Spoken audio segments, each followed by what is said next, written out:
Good evening, Grinders. Welcome to the NFL Pre-Lock Show here on RotoGrinders. I'm Jordan Cooper, a.k.a. BlenderEd, Blender HD. If you want to follow me there on Twitter, joined by Justin Van Zuden, STL Cards, to talk about tonight's Thursday night football showdown slate extravaganza between the Steelers and the Vikings. Current spread is 3.5 for the Vikings. Total is 45. You could always go to scoresandodds.com to compare betting lines between the multitude of legal sports books there are here in the United States. And if you're going to bet, go to BetMGM. Use the promo code GRINDERSBET. GRINDERSBET, all one word. You make a deposit. You bet $10. If your team scores a touchdown, $200. Smackaroos right in your pocket. So that's at BetMGM. Use the promo code GRINDERSBET. And also, Thrive Fantasy, we have a free roll. I think just tonight or all the time. I have no idea. I'm looking at it to see what's the promotion. Just tonight, Devin says, just tonight.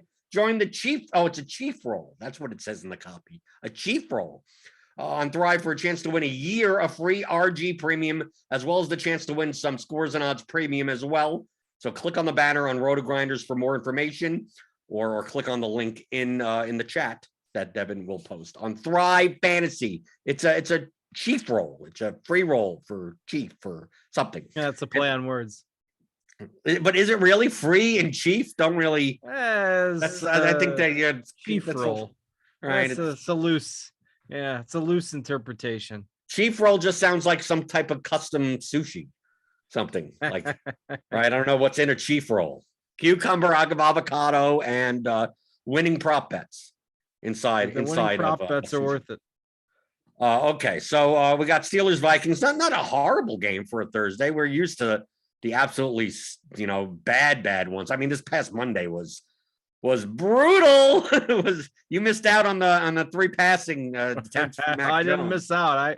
I watched it for the most part. It was a nice put to sleep game. So, been under the weather this week, but finally feeling better today. So that's good, and maybe we can win some money on top of it. And yeah, this game should be fun. It's a reasonably close game and an important game as well. I mean, lots of games are important because lots of teams are in the race this year, it seems like. But the Steelers got that big win over the Ravens last week to stay in the AFC playoff race, and the Vikings are 5-7, which is right in the thick of it in the NFC. So this is a game where it feels like the winner, stays in the playoff race. The loser's more on the outside looking in, and we get down to about a month to go. I mean, that has some value. So yeah, I think it should be a competitive game tonight. Daryl Hodgkins in the YouTube chat has the right idea. says 65 watching and 7 likes. Come on. So hit that thumbs up button, hit the subscribe button, hit the notification bell, hit anything you want on the YouTube screen. It's perfectly fine. Feel free to post your questions in the YouTube chat, anything you want to talk about. People in chat talking amongst themselves. So for this slate, the thing that's noticeable about this slate is that really it's a very quite condensed amount of players. Like, I don't really see that many like cheapies that we'd be playing. But the real big question on this slate is Dalvin Cook. So we got the inactives in, and we'll talk about some of these tertiary wide receivers for the Vikings, because remember, Adam Thielen is out. And Dalvin Cook had a dislocated shoulder. He's going to be playing with a sling, I guess, or a harness of some type. And, he was supposed to finish his rehab for in like a week or two from now, but he says that he's good to go. He's active, and for all intents and purposes, from what we've read from reporters, is that until further notice, he should have his full workload. But obviously, coming off shoulder problems, one hit could like knock him out for the game. So it's really going to be interesting. I'm really not sure where the ownership is going to go on these Vikings running backs. To me, at their prices, Dalvin Cook's 10.8 and Madison's 9,800. It's going to be very hard for me to think that they're both going to get there at their prices. But it seems like if Dalvin Cook has his full workload, if he's going to be underowned, like, I'd want to lean into that. But then are people going to play him thinking he has a full workload and Madison goes underowned and Dalvin Cook on the first series is like, I don't think I could do this anymore. And then Madison gets 25 touches. So like, I'd rather go with where the ownership isn't going. And my thinking is that Cook is being underowned. I think people are going to be scared of playing Cook. I don't think that means a lot of people are playing Madison. Anyway, I think people may be just avoiding that situation. Absolutely. But I think there's more upside. If I had to choose one, I'm going with Cook, because we have him currently at 24% ownership. But I mean, that could be 40, right? It could be 12. Like, I don't know which way it's going to go, but I would say Madison's going to hover somewhere in the low 20s, regardless. Maybe 18 to 24 type of range. So how are you approaching the running back situation for the Vikings? Because I'm just people are going to be. I think more people. It's more likely that Cook's ownership he's going to be underowned than overowned. Yeah, I mean, in these types of tournament, in these showdown slates, like, it's a different conversation than if this was a noon kickoff or 1 p.m. kickoff on a Sunday. You got a standalone game, you got top heavy prize pools, and theoretically you're playing to win the game. And so the guy that gives you access to the ceiling there is clearly Cook. And if he's healthy and he's rolling, like I said off the top, this is an important game. The Vikings are 5-7. It's not like they're out of the race to where they can just, call it a lost season. It's not like they've got anything locked up. And yeah, Madison's had a couple good games in Cook's absence this year, but he hasn't had, he hasn't shown us that ceiling that we're kind of used to with Cook. And granted, we haven't seen it with Cook as much this year either. But when he's healthy, he got 29 carries against Carolina, 22 carries against Arizona, 24 carries against the Chargers. So if he's healthy and rolling and gets that kind of workload, yeah, I think Cook is the guy that gives you the ceiling. And agreed that, if he was fully healthy and we all knew it, he'd be like 60% owned here. So there's definite risk to it, but I think he's the guy that gives you the upside. We see here a rushing yard prop for Cook at BetMGM is 64.5. And then we look at the touchdown prop. I mean, he's the highest, minus 139. But Madison is also, is up there, minus 139 also. So like they're kind of hedging their bets for the touchdown. They're both minus 139 to score. Both minus 139. I mean, it seems like the odds across the board are about the same for both. Because we could also see Cook, play a series and then Madison play a series. We could see, depending on, who's on the field, That's Madison could get goal line carries instead of Cook. Maybe it's the type of thing where Cook plays between the 20s, catches some balls out of the backfield, but on these like jumbo packages with his, the shoulder condition, maybe he doesn't want. Maybe the Vikings don't want him necessarily to be just jamming himself into the line. They have 2 or 3 plays in a row, and maybe they mix it in. Do you think that actually that's the worst case scenario?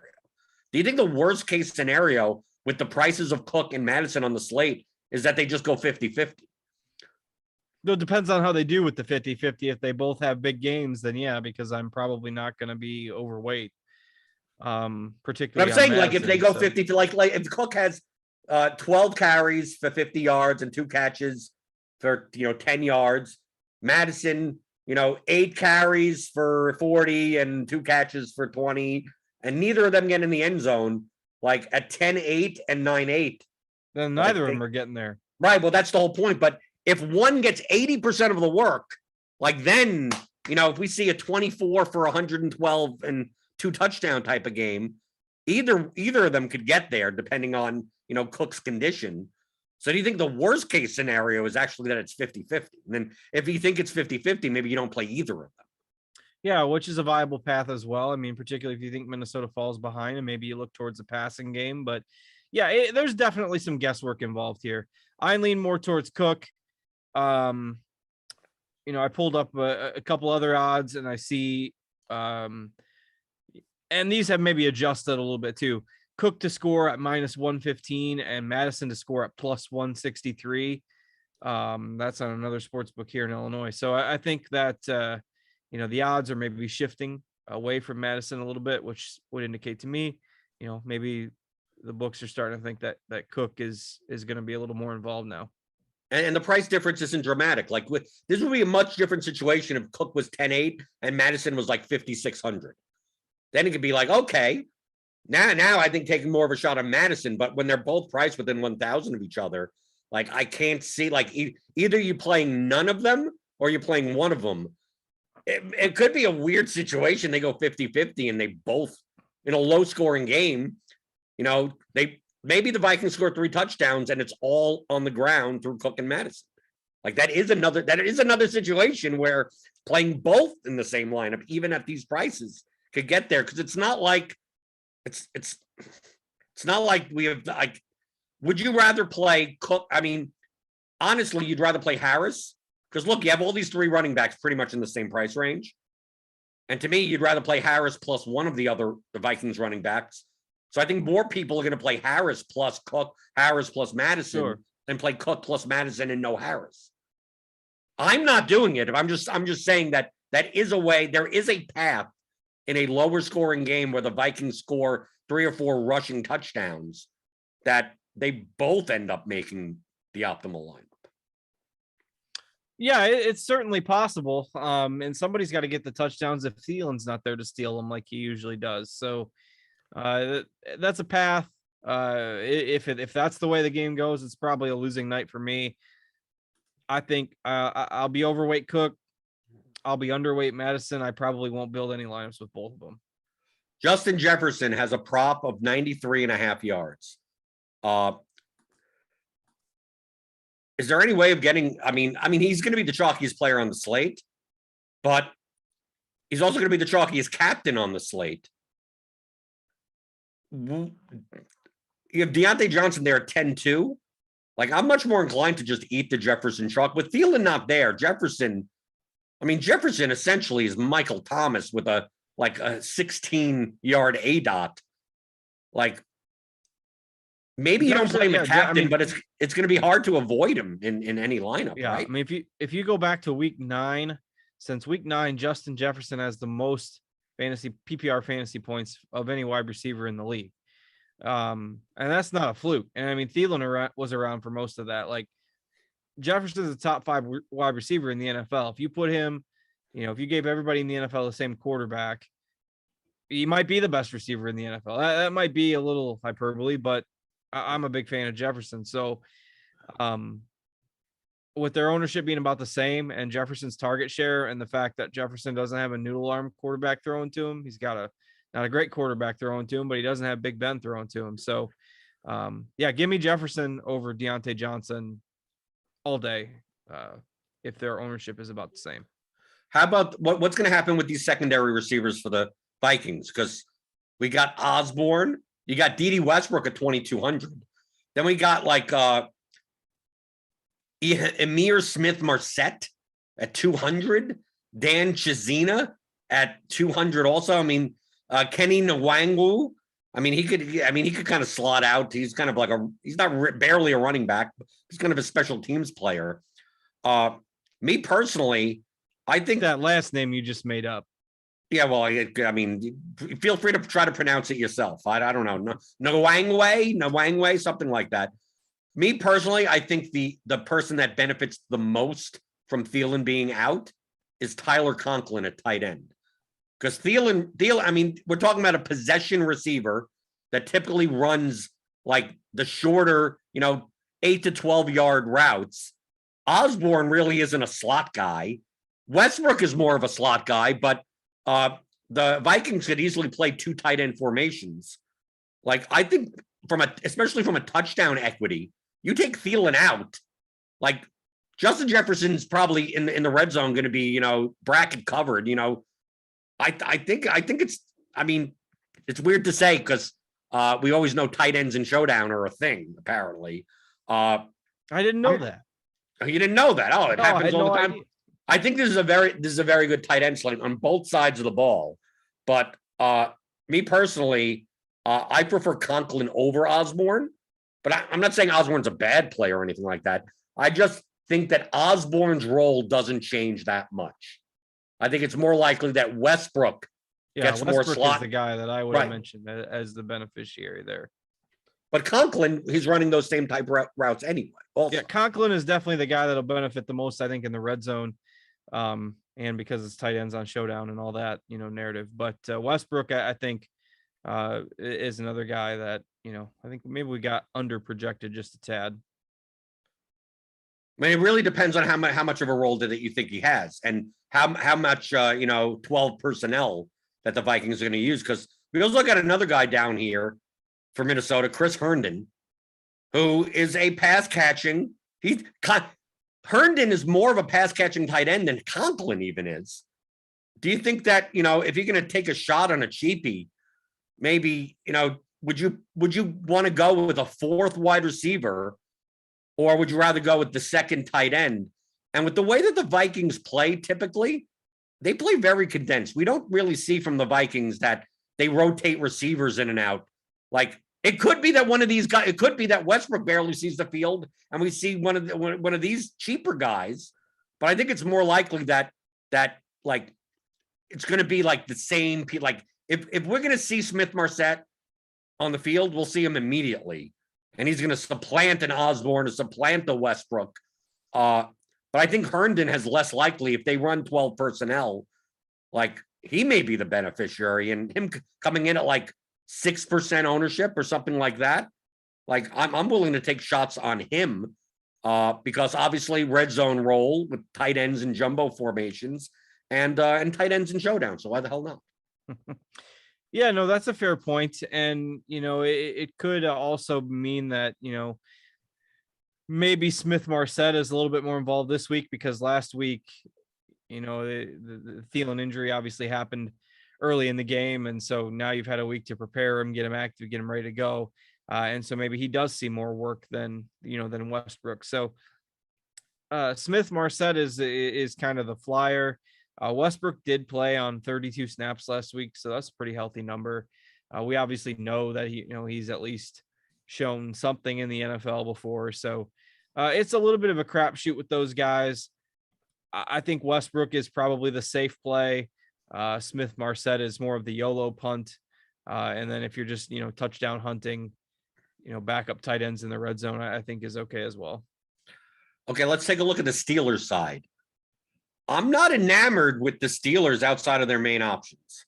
Like me personally, I think the best play on the board for the Steelers other than is Harris and Freiermuth.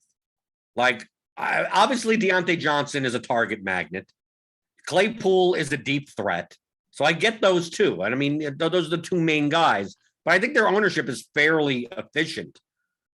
I mean, I think the 6,600 Pat Freiermuth people are maybe sway away from.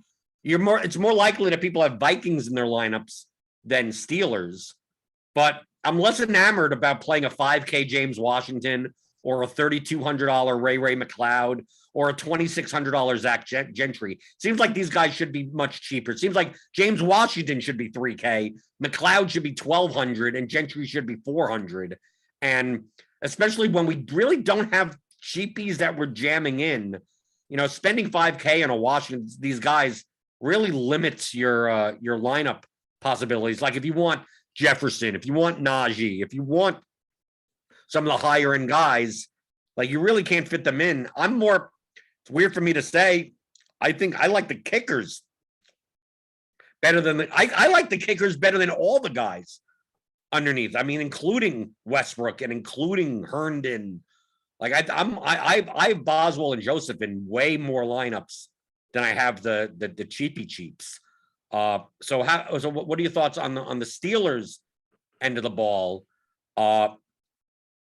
And I'm not opposed to playing just Roethlisberger and Harris together because he does catch balls out of the backfield, and let that, because at $9K for a quarterback, that isn't that bad. I know it's Big Ben, but if they're behind in this game, they're playing in a dome, right? So it's a little bit better for the passing game. I don't know. I mean, I'm mixing and matching a lot of these Steelers, but I have the most amount of Pat Freiermuth in my lineups on his price point at 6,600 than anyone else. Well, why is James Washington 5K? Like, James Washington is a horrible fit in this offense with a quarterback that doesn't throw the ball more than 10 yards down the field. The last 3 weeks, James Washington has 15 total receiving yards. In 3 weeks, he has 12, 3, and 0 receiving yards. He had 1 target last week. Why is he 5K? And better yet, why is he 5K and 17% owned? That's the rake payers for you tonight. James Washington is guaranteed to catch a long touchdown now that I've cursed this, but I see zero reason to play James Washington at $5,000. Like, Ben Roethlisberger is not throwing the ball down the field to James Washington. It's not happening. Roethlisberger can't throw it down the field, and if he heaves it up and prays, it's for Deontay Johnson most of the time. So Washington is an X for me, and Ray McLeod's probably an X too. I don't see any reason to play those guys when, like you say, they're not $600 or $800. Like, James Washington is $5,000, and that's just absurd to me. So Washington gets the X. But even Zach Gentry at 2,600. Like, why is he should be the same price as Herndon? Yeah. Cracked me up, by the way. He caught a pass last week, and the crowd's doing their Freiermuth chant. I'm like, no, that's not Freiermuth. They saw a big white guy wearing number 80 something catch the ball, and they all just start assuming it's Freiermuth. You don't even know your own team. This Baltimore fan, very, very bitter Baltimore fan coming out here, but yeah, Gentry too. I don't see much reason to play him, but I'm with you. I like Freiermuth. He's definitely become like the behind Deontay Johnson, number 2 option, and probably Harris as well. In their passing game, good red zone target. He's consistent production, 4, 4, 7, 9, 6, 7, 7 targets. So playing a good chunk of snaps. So yeah, I like Freiermuth. I like Harris. I don't like a lot of the secondary receivers for Pittsburgh. Right. And Johnson and Claypool are perfectly fine also. I mean, they're there, but I just don't see them. Like, they're not underowned. They're not overowned. They're like, they're like, okay, you could play them. Right. I mean, depending on the game script, I'm playing mostly 4-2 lineups, 4 2s and 3 3s. With more Vikings than Steelers. So I'm just mixing up a lot of these guys. But like you said, I've X'd out Washington. I have no McLeod. I have no Gentry, right? I have no Benny Snell, Kalen Ballage, really just like, I'm really barely, the guy that I'm playing in the cheap end more than anyone is Chris Herndon. Not because I like Chris Herndon, because I think he fits. I'd rather play a guy that could score a touchdown than guys that I'm not even sure if they're going to see the field much. And I think Westbrook is going to be over-owned at 2,200. And I think the kickers are going to be under-owned. So like Joseph and Boswell, I have a ton of them. Not as much as the defenses, but I mean, you could play the defense. I think the defenses are perfectly fine on this slate. So like, it's really condensed, and it's really tough to not spend like most of your money. Yeah, because we don't have that $600 play or $200 play that you really feel comfortable with. So I agree. But you know, you can kind of maybe take a shot on some Minnesota guys with that. I don't love the prices on these Pittsburgh guys. Right. My captains on this slate, I'm playing 16 lineups. I spread it out. So it's like I got like 3 of each of like Jefferson. I got Jefferson, Freiermuth, Conklin, Osborne, and Big Ben. Right. Because based on our simulations, they're the most under-owned captain plays. Jefferson isn't, but Jefferson's also the most likely captain. So I'm not going to just not play Jefferson and the captain in a couple of 3 out of 16. That's perfectly fine. But I'm playing, you know, I have 3 Freiermuth captain lineups, 3 Conklin captain lineups, 4 Osborne captain lineups. And then Big Ben, because I think that he's going to be under-owned in the captain. You pair Big Ben with 2 Steelers, you know, with Johnson plus Freiermuth, you know, something like that. I think he's going to be under-owned in the captain spot. We have captain ownership here. Jefferson 21, Johnson 16, Najee 12. Right. So like if I'm going to play a Pittsburgh captain, the ones that are under-owned are Big Ben at 5 and Freiermuth at 2. Right. And then we still have Osborne at 5. We got Conklin at 2. So like I'm differentiating more, especially on a slate where I don't like the cheapies. Like I'm just more likely to just differentiate a captain. And probably since I'm playing smaller field contests, I may be playing dupe lineups, but hopefully not dupe lineups that are, you know, more than, you know, 3 or 5 dupes, and not dupes of like 20, 50, 100 plus. Yeah, it's going to be a little tougher to build a unique lineup, you know, if you're not comfortable with a lot of the value like we are tonight. You're not comfortable with a lot of kind of the mid-range Pittsburgh plays. So, you know, I don't think you have to get as cranked about trying to build a unique lineup and leaving $2,000 or $3,000 on the table, because that is somewhat difficult. With a feeling, you know, that's probably not going to be optimal on this slate given the pricing. So, you know, but you can get a 3 or 4 person dupe is still better than a 0 out the salary exactly and 600 person dupe. FanDuel. I know we talk mostly about DraftKings because I prefer their format better. FanDuel, 5 slots, 1 MVP, no multiplier. I have to say that, like, while the number of options on FanDuel is probably limited, I think you could play like any of the. I think you could play a lot of guys in the MVP spot. I think I'm more likely, if I were to play on FanDuel, like not get cute and play guys like Gentry or Washington or anything like that. But I mean, Cousins, Jefferson, Johnson, Roethlisberger, Harris, Claypool, even Osborne, Cook, Freiermuth, maybe Conklin, maybe not on FanDuel, but I see a lot of MVP options. And on most FanDuel slates, you know, typically guys project so much better than other players that it's like, well, there's really only 3 or 4 options you could possibly consider it MVP, most likely. I think there's like 8 on this slate. So like I wouldn't put it past anyone to play any of these guys. Well, I think that's how you differentiate your lineup on FanDuel, because you don't have to go with the cheapies over there, and there is a little bit more overlap. So, you know, you do a Freiermuth captain or something, he catches a couple touchdowns and you're rolling. And then that's maybe a little too contrarian for a lot of people, but it's just to say that you don't have to play Jefferson or, you know, or quarterback in the MVP, on FanDuel. Dan Janning asks, could you do the Vikings D captain with 5 Steelers? I mean, you could. I'm not. That seems like a very weird construction. You need what, 2 pick sixes or something like that? I mean, yeah, I guess you'll be unique doing that, but I'm not. A 5. It's essentially a 1-5 lineup. And based on our simulations, historically, and 1-5 lineups are like are like awful. Because obviously if the Vikings are in the captain slot, they're the winning team. Right. So like 1-5. Yeah, I would not play 1-5 lineups based on this slate. I would be sticking to the 4-2s, the 3-3s. I could 2-4s or onslaught. If you want to do 5-1, I think it's more likely that you'd play 5-1 and play the Steelers in like if you were to play 5 Steelers, 1 Viking, it would make more sense if one of the Steelers was the captain and the Vikings defense is just a flex play. Because then you could say Vikings at what, 7 points or something?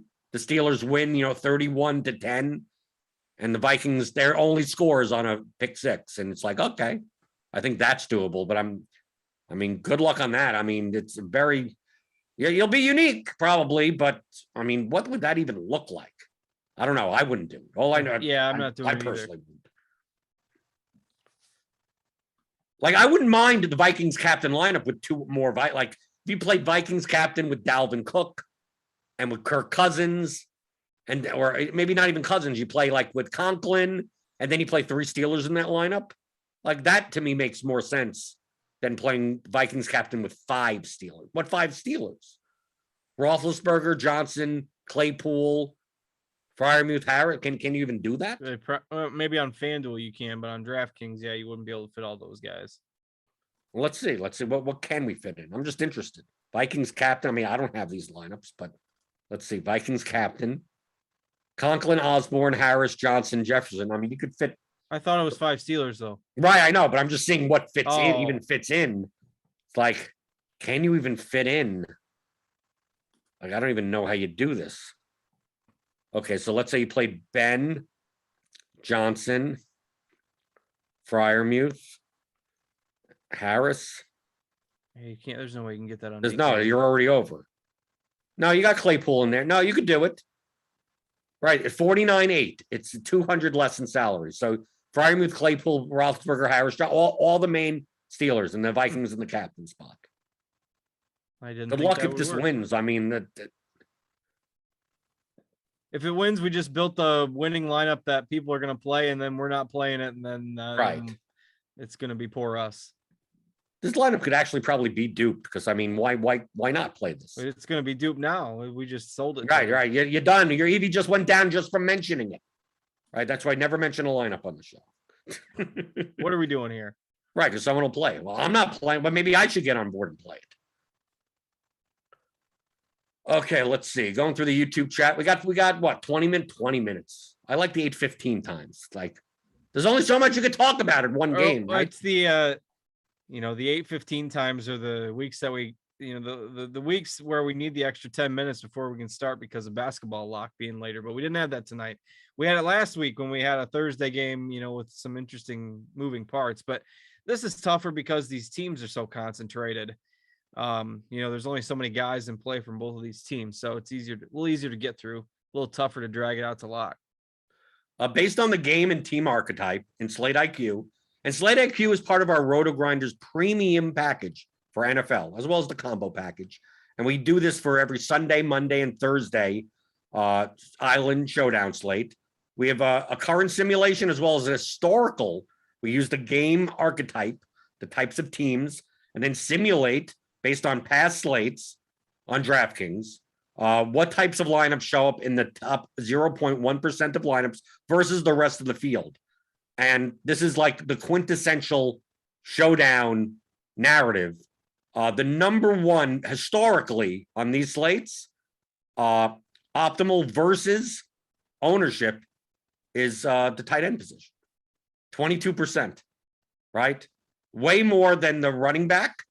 Then we have wide receiver 1, wide receiver 2. The quarterbacks are the lowest, 7% here. The kickers are out. The kickers are still, something. Defense is nothing.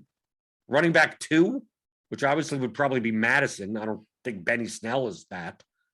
But, I always like seeing, like, if people aren't going to play tight ends in Showdown, I'll play tight ends in Showdown, right? It seems like that's the narrative this entire season, yet it happens over and over again, and people are like, I can't believe it, tight ends in Showdown again. It's like, I'm surprised people just don't catch on. There's no mathematical reason for them to catch on. It's something that you shouldn't be doing, but it happens often enough But on this particular slate, based on our simulations, tight ends are good plays on this slate. We have, even in our projectable simulations, Conklin is almost twice as optimal as would he be projected in the captain. Freiermuth is positive leverage. And then guys that are negative leverage, Justin Jefferson is slightly positive. Deontay Johnson slightly negative. Najee slightly negative. Osborne is heavily positive. Cook is positive. Roethlisberger is positive. Claypool is significantly negative leverage. Cousins is significantly negative leverage. Freiermuth positive. Madison is about even. The Vikings are positive. Westbrook's positive, but it doesn't happen that often. Washington and McLeod are horrible. So you could get, we have these for every slate. These come out at typically about 4 p.m, sometimes around there. Eric Beimford does them. And so if you sign up to RotoGrinders Premium combo package, NFL package, click on the link in the description. You get $10 off your first month. And you could take a look at these for every slate. We do them in NBA and MLB when they come back. So we do have our Slate IQ simulations for you. But I think that the most popular captains are going to be basically Jefferson, Johnson, and Harris, right? Yes. And I'm not playing Johnson or Harris in the captain spot, so hopefully they don't get there. But I'm also not playing Dalvin Cook in it's weird. I'm playing a lot of Dalvin Cook, but none in the captain. I mean, I think you can. I don't think he's a necessity, but I think you can certainly play him in the captain. But he's going to be very low on. I mean, we have him at 5.4% in the captain spot, and you tell me, and if you tell me that he's completely healthy, and this was 10 weeks ago or something like that, like Cook would be 3 times as owned in the captain spot. Yeah, so I mean, I get speculative it. Play. You need to have faith that he's going to be good to go and get reasonably close to his normal workload. But you play to win the game, right? Right, you play to win the game. And if you want to do it the opposite way of saying, I'm going to play a ton of Madison, I don't blame you either. I mean, like, to me, It's one of these things of play lineups that do both. If you're playing like 20 lineups and you're like, I'm going to play, 8 Cook lineups, 8 Madison lineups, and 4 with neither, that's perfectly, or 2 with neither, 2 with both. I mean, you could do that. To me, I think the running back situation for Minnesota is the highest variance spot on the entire slate. I think the second highest is the third receivers for the Vikings. I think the Steelers really don't have any high variance situation, right? It's what, there's everyone's priced efficiently, pretty much owned efficiently. We kind of know what they're going to do. Obviously one person could come on the field for 3 snaps and catch an 80-yard touchdown, but that's any slate. So I think the most variant positions to bet on is the running back position, and whatever you want to do. Where do the targets go? Who's going to get the snaps? That isn't Jefferson. Is it going to be Osborne? Is it going to be Conklin? Is it going to be one of the cheapies down on the bottom? Is it going to be Westbrook? So like me personally, I'm not playing much Westbrook, but that's only because there's so much ownership going towards that I'm more likely to play against the ownership. But if you want to go overboard on Westbrook, you say, I'm going to play Westbrook in 18 out of 20 lineups. Like, I wouldn't blame you for that either. Sure. Because maybe he should be a 6K receiver and he's only 2,200. Yeah, it's all a matter in how much these guys are going to see the field. We know what's going to happen on the Pittsburgh side. The Minnesota side is a little more tricky, but they're also a little more affordable, like they're cheap pieces. Whereas Pittsburgh, James Washington is 5K and the backup tight end is too expensive. So you get a little bit more value with like D.D. Westbrook or the backup tight end for Minnesota. So interesting dynamic there because the Minnesota spot is where the pricing advantages are. But yet we're not sure exactly how the snaps and stuff are going to break down. So you get that right. That's your biggest advantage on the slate. If you were building for single entry on DK with the Freiermuth captain, would you play Deontay Johnson in the flex? That's fine. Yeah, I mean, I think so. If you're playing Freiermuth captain and then Deontay and Roethlisberger, that makes more. To me, if you're going to play both Freiermuth and captain and Deontay Johnson, you probably have Roethlisberger in the lineup also, right? For them both to get there. Freiermuth touchdowns, Deontay Johnson 100 yards. So me personally, if I had to choose between, if I'm not going to have Roethlisberger, and I'd rather play Roethlisberger than Deontay Johnson if it's going to be just one of them. But obviously, it's a 1-game slate. There's aren't that many options. Roethlisberger could have like 14 points and not make the optimal in the flex because like Justin Jefferson or Dalvin Cook goes absolutely nuts, or Harris goes nuts. It could be one of those games where Frymuth has two touchdowns for 50 yards, and Harris has 120 yards rushing, and Harris actually beats out Roethlisberger by a little bit, and you have that receiver and captain, but you don't need the quarterback to go along with it. Yeah, no, that's how I would build that for sure. I kind of like that approach, even though I don't like Big Ben in general, and his arm strength and all that. He's still got a good red zone target there, and one of the better emerging receivers in the league. So, yeah, those type of builds I think are okay. What happens if it's neither Cook nor Madison, and CJ Ham goes ham? Ham, one of the best names out there. I do not think that is going to happen. I think maybe that's just a ploy to get Ham mentioned. Ham has 2 carries for 0 yards in the last 6 weeks. But he can catch balls on the goal line, right? They sometimes get through that. Yes, I am not playing CJ Ham. I think CJ Ham would be more of a play if one of the other running backs was out. Right? Like if Madison or Cook was out, like then that would make more sense. You're right. Right? Because CJ Ham, like he could score a touchdown. And that's great for 600, but it still may not even make the optimal. Like one catch for 5 yards and a touchdown. May still not. And that's the ceiling almost. Right. Well, that's the point that I'm making. It's kind of like I want to play players that have a shot at 10 points. That at least correlate with someone like Herndon. Like Herndon could catch 2 touchdowns. Ham has the highest fantasy point total that Ham has this season is 4.3. So that indicates that he has not scored a touchdown. Or he scored a touchdown, and lost 20 yards. He had 3 catches for 13 yards in that game. That's a pretty big game for $600. Huge. Right. Okay, we got 10 minutes left. 10 minutes left. Hit those thumbs up button, please. It helps us out. Hit the subscribe button if you're new here. Hit the notification bell to always know when we go live. And if you're going to bet on the game, go to BetMGM. Use the promo code GRINDERSBET. That's all one word, GRINDERSBET. You make a deposit at BetMGM. You bet $10. And if your team scores a touchdown, you get $200 instantly in your account. No one's going to come and give you $200 in cash, but it'll be inserted into your account. So go to BetMGM, use the promo code GRINDERSBET, and we got the Chief roll, right? The Chief roll, is that what we're calling it really on Thrive Fantasy? The Chief roll? Blender is not a fan of Chief roll. No, I'm not. But if you go on, you got 9 minutes. Go on Thrive. The Chiefs Thrive Fantasy free roll. You can win a year of free RG premium, as well as the chance to win some scores and odds premium as well. You click on the banner on RotoGrinders. Click in the link that Devin posts in the chat. The Chief roll. What do you think if Chief had a sushi roll? What do you think would be in it?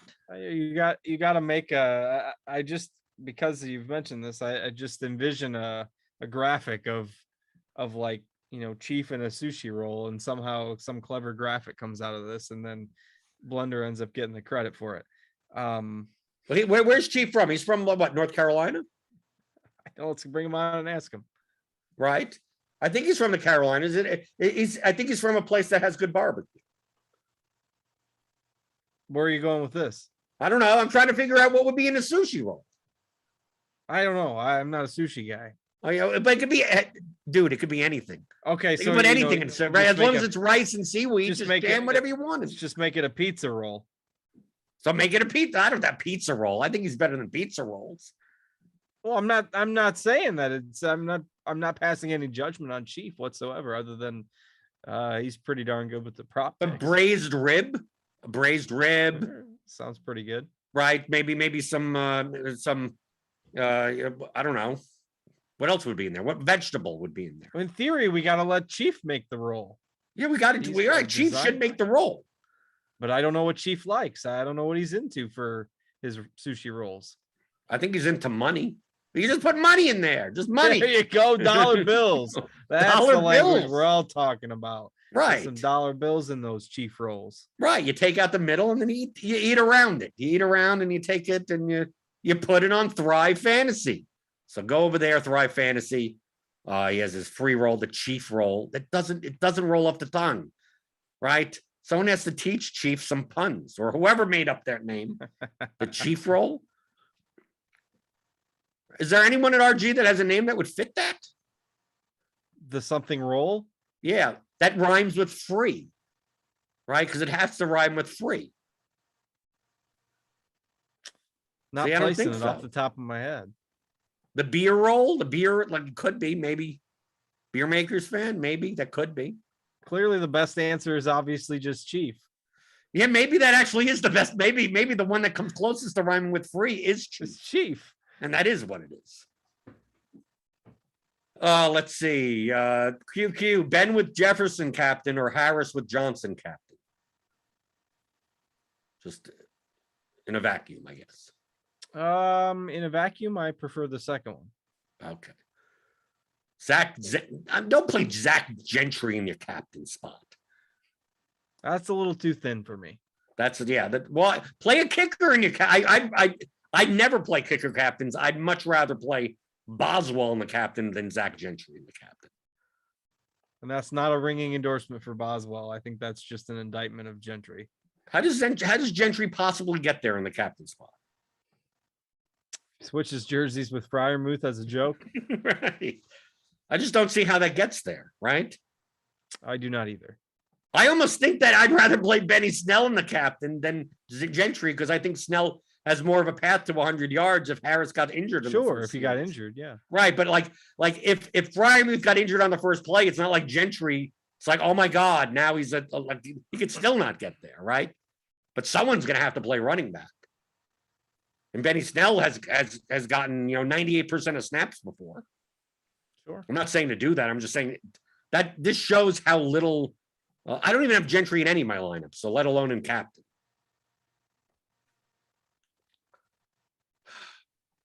Yeah, I okay, X'd him out as well. So since I have Dalvin Cook in I think 10 out of my 16 lineups, at what play does he get injured for the game?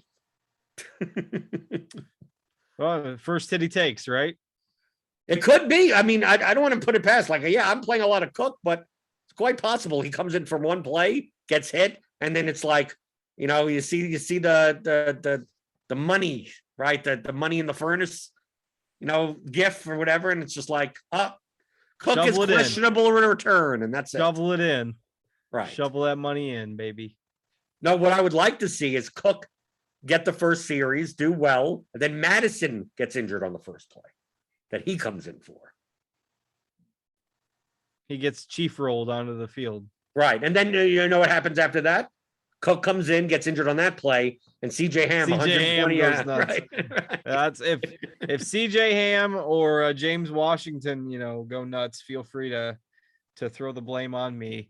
I expect 20 notifications on Twitter if James Washington happens to score a touchdown, but that's life. But it's more likely that Washington actually does well than CJ Ham. Well, yes, yeah. If Ham does it, process over results. If Ham beats me, he beats me. Ham would have to catch one of these like fullback screen passes and then somehow go 40 yards in order to do that. Like Washington, you could actually see catching a bomb. The problem is that I barely see Big Ben Roethlisberger throwing the ball. Like, it would have to be a 6-yard screen pass that Washington just takes to the house. Which could happen, but we haven't seen it all year. Right. 3 minutes before lock. 3 minutes before lock. Feel free to like and subscribe as always. And subscribe to the RotoGrinders Fantasy Football Podcast feed. I mean, this show won't be on it, but we got all our normal content, the tournament takes, the Pick Six show, the analytics, Advanced Sports Analytics show. It'll be on tomorrow. We're recording it tomorrow. We got all of our content there. Rate and review on iTunes. Obviously, everything's also here on YouTube. So feel free to subscribe. Hit the notification bell to know when every video goes live. And how you holding up? How you holding up with no golf? Because I'm going to be in your situation after next Saturday. Like after next Saturday, I don't think there's MMA for like a month. So like I'm going to be in the same spots of like something that you play weekly, and it's just like, where did that go? Yeah, we're on the second full week of no golf, and we've got 3 weeks left. So it's the longest 5-week break ever, but that's all right. We're making our way. We're making our way through it. What's the event that comes back? What's the first golf the event tournament? Of the year? The Tournament of Champions, which is just all the winners from the year before. They get the reward of playing for a very large prize pool in Hawaii to top it off. So yeah, that's a no-cut event, right? Yeah, there's like 40 winners or something from the year before. So they kick it off so with that.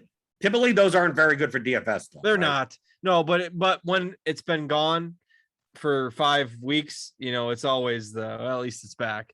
And then they do a full event in Hawaii as well the following week. So, got to play in Hawaii and California for the most part there in January. Not a whole lot of places to play, but it's all right. I fully expect that to happen with MMA, that after a 3 or 4 week break or whatever, that, we have a 14 fight card. And then like the day before, like 4 fights get canceled. It's like, do I really want to play a 10 fight MMA slate? Because there's so much more duplication in there. And it's like, well, I haven't played in 4 weeks. So yes. So leave all my 150 entries in there. And who cares if I duplicate 67 times, right? You're stuck at that. Sometimes you're stuck normally like that, right? You put in all the entries. You've already done all the work. And like the day of, it's like, 12 fight card turns into a 9 fight card. It's like, if I had my choice, I just withdraw from everything, but all the contests are full. And it's like, well, I guess I'm playing. Okay, we're just about at lock. James Washington, first. You should bet the first touchdown for James Washington to hedge. The emotional hedge. I wonder what his odds are. Let's see. Yeah, I'm going to take a look right now. What's his touchdown odds? Well, I'm looking for plus. On BetMGM, he's plus 260 for any time, or it's anytime. Yeah. As far as scores and odds as of like 45 minutes ago. First touchdown score, James Washington plus 4,700. Really? First, what's his anytime where you're on the book that you're looking at? Yeah, so James Washington first touchdown 100 will get you $4,700. That's actually not, those odds don't seem that bad actually. 47 to 1 ain't bad. Plus 750 for an anytime touchdown. Put $50 down on that. $50. $5,000. Oh, max wager $4,000. $4,000 to win 30 grand. You can all laugh at me when he scores. I'll have 30 grand. I'm not. You didn't make that bet, obviously. No, I did not. Just kidding. Do not put $4,000 on James Washington anytime touchdown. But yeah, maybe a little hedge there. Might not be make a $10 bet. Right, little tenner. It's not bad for those odds, really. It's not. For first touchdown. Either one, really. I don't think. Or either one. But I'm saying $10 will either get you 75 or get you 470. Correct. Do both. Screw it. A little booster. Or what you do, you bet 10 on the anytime, and then you bet 2 on the first. So you get like if it comes in first, you get a little bit of a bonus. If it comes in, then we can splurge on some good eating tomorrow and get ourselves some chief rolls. Get some chief rolls, right? They'll come a little roll with the little bills in it, right? Okay, Justin, people can find you on Twitter. Say STL Cardinals 84. That's right. And you can find me on Twitter as always, Blender HD. I'll be back tomorrow morning on the DFS pregame show, and Justin will be back next week. I'm off on Monday for Monday night, so I'll. Are you on Thursday? Everything's always switched around. Whatever the crappy games are, typically I'm always on, right? I don't even know what's next Thursday. What is next Thursday? I am looking right now as we speak. I started to pull that up right when you mentioned it, so I could look. So hang on. Chargers Chiefs next Thursday. That's not bad. It's not bad. That isn't that bad at all. You get a treat. Chargers Chiefs. I'm looking forward to it now. What's the Monday game? The Chargers Chiefs next this Monday or next Monday? Yeah, this Monday that I'm missing. Okay, hang on. I gotta go back a week then. Rams Cardinals. That's not a bad game either. Are they flexing these games? I mean, what's going on? Why are we getting good games? They're flexing the Monday game. They're only flexing the Sunday night games, but that's okay. You get Vikings Bears next Monday. So welcome back. Okay. Okay. For Justin, for me, Jordan Cooper. We'll see you. We'll see you later. And there's been another edition of the NFL Pre-Lock Show here on RotoGrinders.com.